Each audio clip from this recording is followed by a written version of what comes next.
this portion had to deal with the deaths of these 4 young women. And that's what we focused on. That was what the grand jury investigation was focused on. I talked about the commonalities, and the commonalities, all of those commonalities that we talked to were unique to these 4 separate cases. So that's what we're working on. I think the other members of the task force said, you know, we're going to continue, and continue to work and investigate and try to get a small measure of closure for all the victims' families. But for right now, this defendant, it's this defendant with these 4 victims.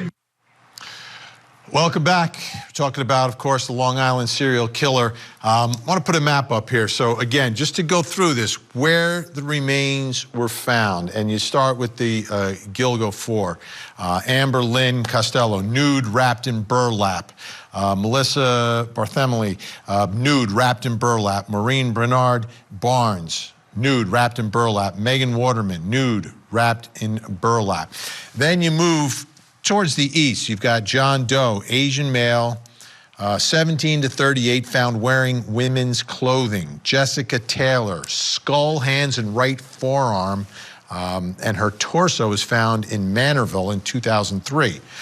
Valerie Mack, skull, hands, and right foot. Her torso also found in Manorville in 2000. Baby Doe, 16 to 32 months old, the female daughter of Peaches. Now, the Jane Doe, known as Peaches because of a peach tattoo, you can see where her remains were found west of Gilgo, of the Gilgo 4, and even further away from Baby Doe. Baby Doe, again, is Peach's daughter. Her other remains were found near Hempstead Lake in 1997. Finally now, how this whole thing began. Shannon Gilbert, you've got to go way east, east of Gilgo Beach off of Ocean Parkway near Oak Beach. And that's where her remains were found. And that's, again, how this entire investigation began. But where were the victims killed? Where were they killed? Let's talk about that. Join us. Dr. Carole Lieberman, take us inside the criminal mind here. How much planning do you think is involved here? How much planning? Would the killer kind of do the same routine every single time?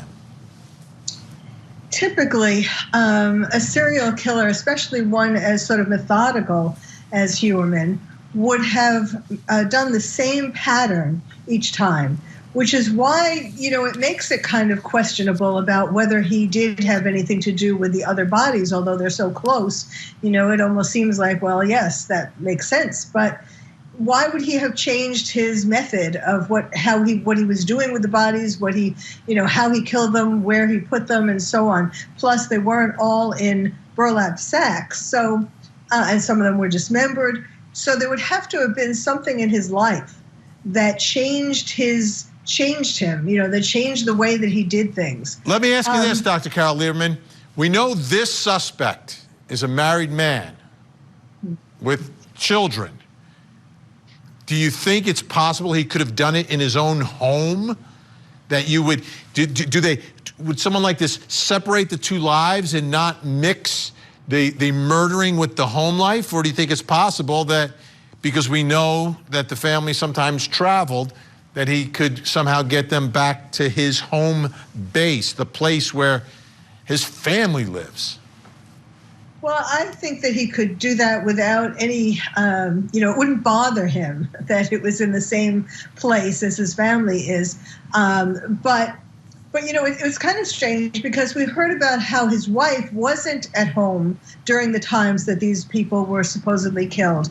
But it has only come out just now and sort of, I don't know that it's been totally accepted, that his children weren't home at that time too. But where were they? Especially his son, who has special needs. Were they with their mother? I mean, that hasn't really come out. That hasn't been clear. So, obviously, if the children were home, he wouldn't have done it at home. One would certainly hope. But I think that certainly it's the safest place to do it in terms of not being bothered by anybody.